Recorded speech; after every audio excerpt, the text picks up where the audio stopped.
Magandang araw mga kababayan. Ako po si Jusmel Garcia para sa Balitang Bayan. Marie, maraming salamat Miss Jusmel.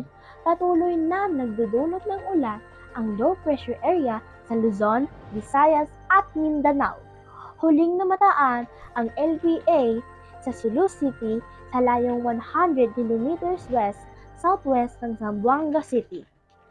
Posible itong umakyat sa Palawan nitong darating na weekend bago lumabas ng ating bansa. Ayon naman sa Pag-asa, mababa pa rin ang tsansa na maging bagyo ito. Pero posible pa rin ang paminsang-minsang buhos ng ulan sa Visayas, Mindanao at Zamboanga City sa weekend. Sa forecast naman ng The Weather Company, hindi na inaasahan maging kasing lakas ng nararanasan kahapon. Back to you, Miss Jusmiel. Maraming salamat, Marie. At iyon ang ating ulat panahon sa araw na ito. Muli, ako si Jusmel Garcia para sa Balitang Bayan.